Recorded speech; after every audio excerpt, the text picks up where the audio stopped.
Okay. One idea I thought of you could do for a story is, have you got a story about beating the odds? Like, well, that's the only way I can describe it.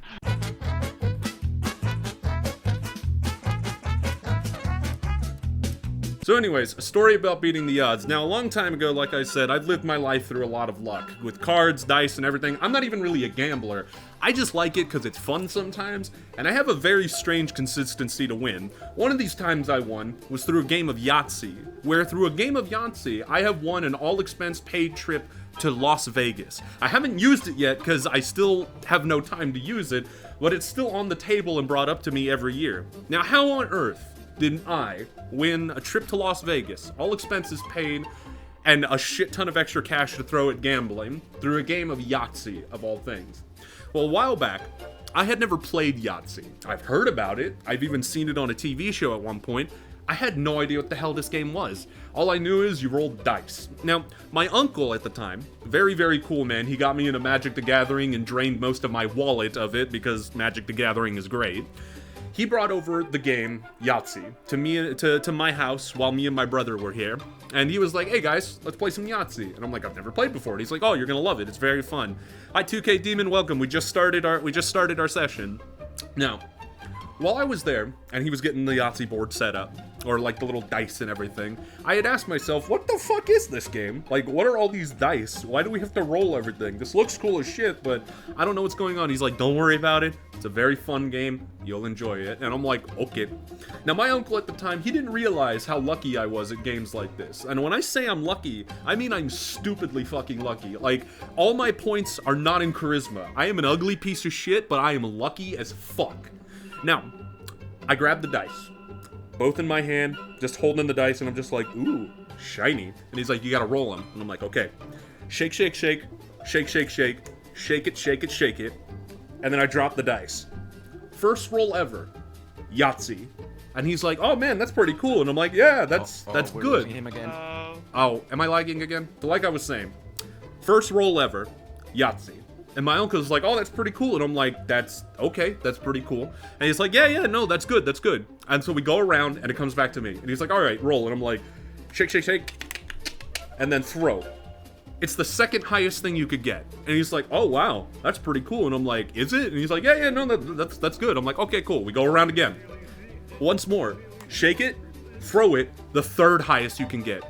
For the rest of the game, every time I roll, it is the next highest score you can get. I don't miss once. And every time I roll, it's the next highest thing that you can get. We get all the way to the bottom of the list, and he's like, "If you get this last one, I swear to God, I'm not gonna be angry. I'm just gonna question what the hell your dump stat is." And I'm like, okay, roll, bam. It's exactly what it was supposed to be at the bottom of the scoreboard. And he's like, "Wow, okay, interesting. Las Vegas, I'm taking you." And he was legit too. Paid for everything in advance. So whenever I have time to go, fucking Las Vegas, here we come. Now it gets better. It gets better. Because my dad wanted to take me to a casino when I finally hit 21. And he's like, "I want to see if that luck still translates over." And so he takes me to Louisiana, where they got some casinos, like around certain areas. And we go into this one place. I forget what the hell it's called. I think it was like the Golden Nugget or whatever. And I have no idea what to expect from a casino. I am being offered drinks left and right, and I'm trying to stick to my dad. Basically like the shy kid that follows their one friend at a popular kid's party. I'm just like, "Dad, I don't know where we are. I'm scared. Please don't let go of my arm." And so we get to the video poker, and he's like, "You know how to play video poker?" I'm like, "Yeah." My dad doesn't know this, and he's gonna figure it out because he and my mom watch my videos, but during high school, I played a shit ton of poker. I cheated at a shit ton of poker because I was good at sleight of hand. Nobody ever fucking caught me, and I made out with hundreds of dollars in high school from people that would gamble constantly. Don't do this at home, kids, and no, I don't endorse it, but fucking hell, that was a great time in high school. I bought so many video games.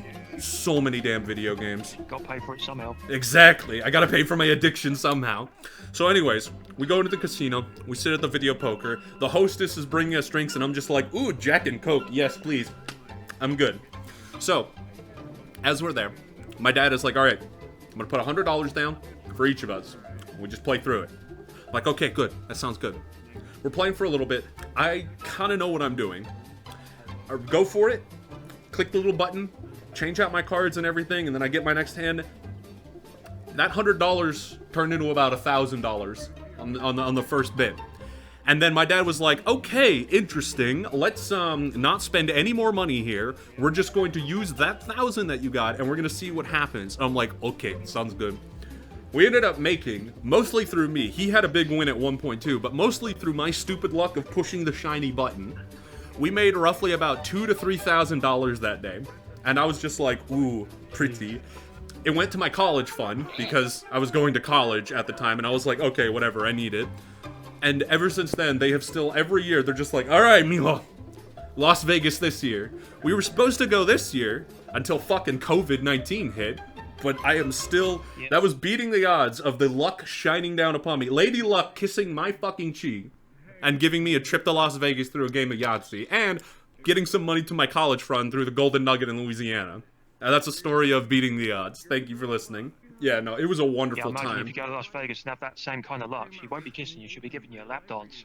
Pretty much. You know, the one thing I can never get good rolls at is when I play Dungeons and Dragons and I roll for a character, always shit. But when of course I gamble for something, it's like, oh yeah, there you go, big money ticket. I'm like, yay. I guess that's one way to balance it. I know, right? I have more fun with D&D, but I suck at it, than I do gambling, which I'm good at. And I'm like, thanks for nothing.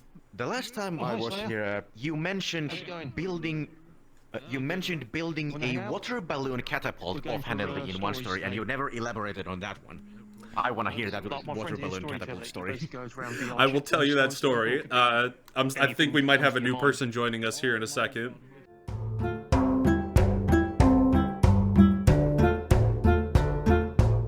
Now, when I was a kid, my neighborhood, in its effort to make sure that all the kids weren't sitting at home playing Xbox and actually got some sunshine once every couple of years, decided to host a yearly event where we would have water balloon fights. Which was cool in itself because, you know, I got to throw shit at other people my own age, and, you know, without being called out for it. And on the other hand, me and my dad were very much engineers. We loved building stupid shit for no other reason than, hey, we built some stupid shit. Now, one of these things we built at one point, because we'd been playing this water balloon fight for about 3 years now. One of these things we decided to build was a catapult. Now, how on earth could we have built a fucking catapult when me and myself, I was about, like, 12, and my dad wouldn't let me touch the power tools, without his knowledge, of course. Well, in the back of my dad's truck, my dad's good old pickup truck, we had this giant kind of awning. I think that's what it's called. It's essentially 2 pieces of wood with a bit of a sunroof on top of it or whatever. I don't exactly know exactly what the hell it was, so correct me later, but I'll get a picture of it for the video. We went ahead and slapped this thing in the back of his truck, in the bed of his truck. We then started to tie a shit ton of rubber cords around the whole thing, and then made a bit of cloth. And we made it to where we could pull back a shit ton of water balloons and send it flying at Mach speed. Y'all ever see that video of that woman playing with a trebuchet and throwing a watermelon and then it comes right back and smacks her right in the face? It was basically that, but better. So, we built this thing in secret. We didn't want any of the enemies to know. And my dad and I, we went full Unga Bunga militia planning on this thing. I.e., we had my brother and a friend of mine. Oh, I'm lagging a little. We had my brother and a friend of mine sitting in the bed of the truck, and they were acting as like machine gunners throwing a shit ton of water balloons, and I was back there pulling the cord, and my dad would be driving us around the neighborhood. Now, nobody knew this was going on. Nobody knew this was happening. And my dad had one secret touch that he didn't tell any of us about. What was that secret touch, you might ask? Well, as we were going, the water balloon fight was getting heated, the sun had risen in the air, and you could hear the trumpets in the distance. My dad hopped in his truck. I hopped in the back. My brother and a friend of mine hopped in as well. We had a crate of water balloons each. And he slowly drove us around the corner in the neighborhood. And you could hear the kids laughing and screaming. And my dad started to blast Metallica as loud as he fucking could on his stereo. So all you hear is Master of Puppets. If you haven't heard that song before, definitely recommend hearing it. Blasting at just bass-boosted levels of bullshit. And you see this truck roll right around with me standing at an elevated position with the water balloons. Like, I had like 8 of them in the little stretcher getting ready to go. And all these people just looking at us like, what the fuck? And then we're just like, my dad screams out, "Run, Forrest, run!" Quote his favorite movie. I fire that thing. Immediately, the first shot, fire that thing. I deadpan a dude, like an adult, right in the chest, in the face, and thankfully I missed his nuts, but it was about right there in the area above him, and he goes down. My dad starts driving us, blasting this music. My brother is throwing balloons left and right. Every time somebody tries to run away, I just line it up, and then boom, there goes the whole artillery shell up and at him. We drove around the corner one more time, and some kid ran up with a big water balloon, and he was getting ready to throw it at me. Stretch this thing, plow, smack him in the face. He goes down on the ground and then runs away because as soon as he hits the ground, the water balloon he had for us burst all over his chest, and then he fucking ran. We went around the neighborhood a couple more times. Every time just bam, bam, bam. Casualty of war? Not even. Geneva Convention? More like Geneva fucking suggestion, am I right? And that was an absolutely wonderful summer. We got banned from doing that. We were no longer allowed to build a catapult. So instead, I tried to sneak in an air cannon next year, but they said I couldn't have that. So unfortunately, the catapult only lasted one summer. But by God, was it a good fucking time. And that's the story of the water balloon catapult. He's catching bodies. Holy shit. Oh my God. Hey there, and thanks for watching. I really'd appreciate it if you could like the video and maybe even subscribe if you enjoyed yourself. This whole thing is kind of part of a new project I want to do with the channel where I go throughout VR chat, telling stories and maybe even collecting a few. The world is a bit of a hectic place right now, so I'm hoping maybe by sharing stories and everything, we can all laugh and maybe get a sense of wonder through everything.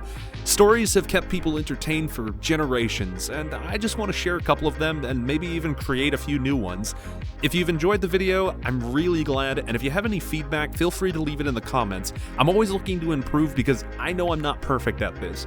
For those of you that want to join and see these stories live, I am going to be getting on VR chat every Friday from 2 p.m. CST to 5 p.m. CST. In order to tell stories, collect them, might go a little longer, maybe a little less, it depends entirely what happens. But in the future, I might also try to stream this. We'll see what happens because I really want to try to work with a larger audience and really just kind of make everybody laugh and have a good time. So, thanks again for watching this vid. I hope you had a wonderful time. Bye-bye.